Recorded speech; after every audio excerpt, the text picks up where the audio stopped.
राधे राधे। मेरे प्यारे भाइयों बहनों माताओं व बंधुओं, संस्कार की बातें चैनल में आपका स्वागत है। बंधुओं, आज मैं आपके लिए लेकर आई हूँ दशा माता व्रत कथा 4 अर्थात दशा माता की चौथे दिन सुने जाने वाली कथा। बंधुओं, चैत मास के कृष्ण पक्ष की प्रतिपदा तिथि से लेकर 10वीं तिथि तक दशा माता के व्रत किए जाते हैं और दशा माता की व्रत कथा सुनी जाती है।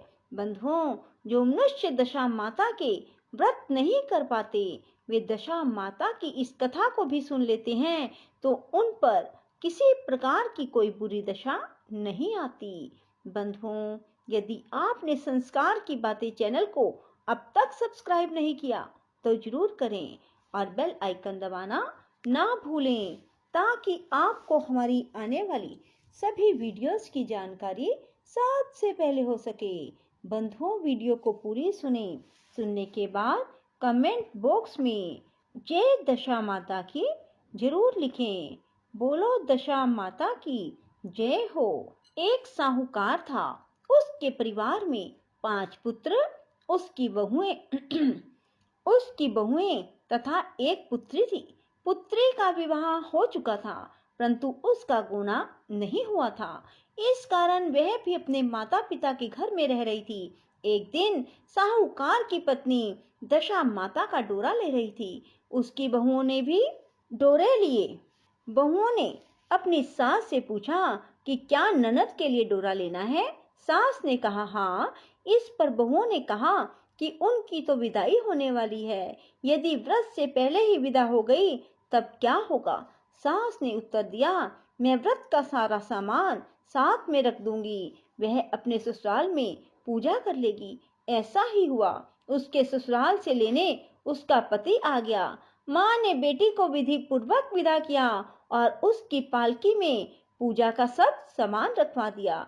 लड़की जब अपने ससुराल पहुंची तो उसे घर के आंगन में गलीचा बिछा कर बिठाया गया। आस पड़ोस की महिलाएं नई बहू को देखने आने लगी। सब उसकी सुंदरता और गहने कपड़ों की तारीफ करने लगी। किसी की निगाह उसके गले में बंधे डोरे पर पड़ गई। वह बोली, बहू की माँ बड़ी टोटके वाली है। सबकी निगाहें उसकी बात सुनकर उसके गले में पड़े डोरे पर पड़ी। सभी स्त्रियां डोरे के बारे में अपनी अपनी राय प्रकट करने लगी। शाम को सास, ननद, देवरानी, जेठानी, घर की सभी स्त्रियां भी उसी डोरे की चर्चा करने लगी। सब डोरे की निंदा कर रही थी। सुबह से शाम तक डोरे के बारे में सुनते सुनते बहू का दिमाग खराब हो गया। उसने डोरे को गले से उतार कर जलती हुई आग में डाल दिया। डोरे के जलते ही सारे घर में आग लग गई। घर में रखा सब धन धान्य जल गया। सब आदमी अपने प्राण बचाकर घर से भाग गए। अब घर में केवल नई बहू और उसका पति रह गया, बाकी सब भाग गए। घर का सारा सामान जल गया। घर में अब ना खाने को अन्न था, ना ही पहनने के लिए वस्त्र बचे थे। इसलिए दोनों पति पत्नी गांव छोड़कर रोजगार खोजने चल दिए। चलते चलते वे उसी गांव में पहुंच गए जहां लड़की का मायका था। लड़की ने अपने पति से कहा, तुम यहाँ भाड़ झोंको और मैं भी कोई काम ढूंढती हूँ। पत्नी का कहना मानकर वह भाड़ झोंकने लगा और वह स्वयं एक कुएं पर जाकर बैठ गई। उस कुएं पर सारे गांव की स्त्रियां पानी भरने आया करती थी। उस लड़की की भाभियां उस कुएं पर पानी भरने आई परंतु उन्होंने अपनी ननद को नहीं पहचाना। वे उससे बोली, तुम तो किसी भले घर की लड़की मालूम होती हो, कुछ काम करना चाहती हो तो बोलो। लड़की बोली, काम तो करूंगी परंतु कोई नीच काम नहीं करूंगी। बड़ी भाभी बोली, हमारी ननद ससुराल चली गई है, तुम हमारे बच्चों की देखभाल करती रहना और हमारे घर से सीधा लेकर अपना भोजन बना लिया करना। लड़की इस काम के लिए राजी हो गई। लड़की की भाभियां अपने घर आ गई और सास से बोली, कुएं पर एक अनाथ लड़की बैठी है, वह हमारे घर रहने और बच्चों की देखभाल करने को राजी है। आप कहो तो हम उसे रख लें। सास ने कहा, खुशी से रख लो परंतु आपस में कलह मत करना। सब बहुएं राजी हो गई। वे वापस कुएं पर आई और उसे घर ले आई। वह अपने भतीजे और भतीजों की देखभाल करने लगी और अपना जीवन निर्वाह करने लगी। एक दिन दशा माता का डोरा लेने का अवसर आया। सास के कहने पर सब बहुओं ने डोरा लिया। बहुओं ने सास से पूछा, क्या इस लड़की के लिए भी डोरा लेना है? सास ने कहा, हाँ। बहुओं ने कहा, इसी प्रकार आपने ननद जी के लिए भी डोरा ले लिया था, परंतु पूजा से पहले ही उसकी विदाई हो गई। अब इस लड़की को डोरा दिलाना चाहती हो? यदि यह पूजा से पहले ही चली गई तो क्या होगा? सास बोली, तुम्हारी ननद ने अपने घर जाकर पूजा की होगी। यह लड़की पूजा होने तक किसी घर में रहेगी तो अपने आप पूजा में शामिल हो जाएगी। यही कहीं चली गई तो वहां पर ही पूजा कर लेगी।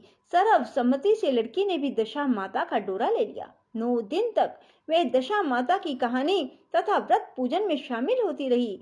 10वें दिन लड़की की माता व बहुओं ने सर स्नान किया और घर में चौका लगाया और पूजन की तैयारी करने लगी। लड़की बहुओं से बोली, यदि कोई पुराना कपड़ा मिल जाए तो मैं भी स्नान कर लूं।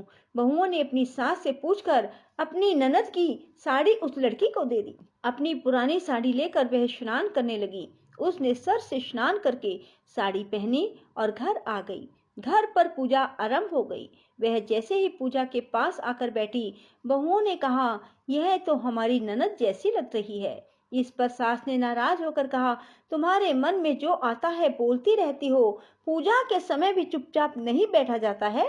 चुप रहो, मुझे कथा कह लेने दो। तुम्हारी बातों से कथा में बिगड़ पड़ता है। बहुएं चुप हो गई। घर की सब स्त्रियों ने पारण किया। लड़की ने भी पारण किया। इसके बाद स्त्रियां एक दूसरे का सर गूंथने लगी। एक ने लड़की का सर गूंथना शुरू किया। वह बोली, जैसी गूंथ सिर में है वैसी गूंथ हमारी ननद के सिर में थी। सास नाराज होकर बोली, तुम मेरी बेटी की तुलना इससे क्यों कर रही हो? सास ने बहू को तो डांट दिया, परंतु उसकी बात मन में घर कर गई।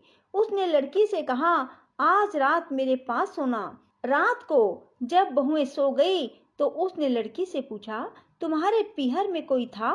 उसने जवाब दिया, मेरे 5 भाई और भाभियां थी, तुम जैसे माता पिता थे। उसने फिर पूछा, क्या हुआ? लड़की बोली, पीहर में मैंने दशा माता का डोरा लिया था। उसके पूजन से पहले ही ससुराल के लिए विदा हो गई। ससुराल में पहुंचकर मेरे गले में पड़े डोरे को देखकर वहां की स्त्रियां हंसी उड़ाने लगी।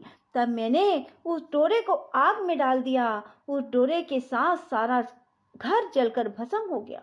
सब लोग भाग गए। हम दोनों भागकर इस गांव में आ गए। उसकी माँ ने पूछा, तुम्हारा पति कहाँ है? लड़की ने कहा, वह बड़भूजे के यहाँ भाड़ झोंकता है।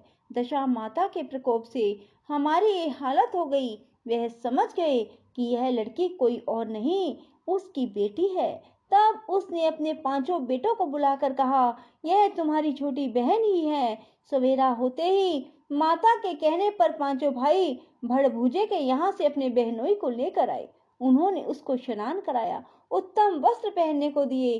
कपड़े पहनकर वह सुंदर साहूकार दिखाई देने लगा। वह कुछ दिन ससुराल रहकर अपने घर चला गया। घर पहुंचकर उसने देखा कि सब लोग पहले की तरह सुखपूर्वक रह रहे हैं। इसके बाद वह अपने ससुराल आया और अपनी पत्नी को विदा करा घर ले गया। वह अपनी दशा पर विचार करती हुई जा रही थी। मार्ग में एक नदी पड़ी। उस नदी में स्नान करके अप्सराएं दशा माता का डोरा ले रही थी। उनके पास एक डोरा बच गया। वह अप्सराएं बोली, यदि इस डोली में कोई उच्च वर्ग की स्त्री हो तो उसे ये डोरा दे दो। उन्होंने डोली के पास जाकर पता किया और वह डोरा उस लड़की को दे दिया। जब लड़की अपने ससुराल पहुंची तो सास थाल सजाए, ननद कलश लिए और देवरानी जेठानी अन्य मांगलिक वस्तुएं लिए उसका स्वागत करने के लिए खड़ी थी। नेक दस्तूर हो जाने के बाद लड़की को आसन पर बिठाया गया। आसन पर बैठने के बाद लड़की ने कहा, आप लोगों ने पहली बार दशा माता के डोरे के लिए अपशब्द कहे थे, जिसका फल ये हुआ कि घर के सब लोग बिछुड़ गए तथा घर का धन धान्य जल कर राख हो गया।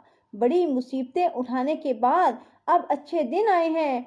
आप में से कोई भी अब मेरी दशा माता के डोरे की निंदा करने की भूल ना करना। जब मेरा व्रत हो तब सब श्रद्धा पूर्वक पूजा करें। सब ने खुशी खुशी उसकी बात मान ली। 9 दिन तक व्रत चलता रहा।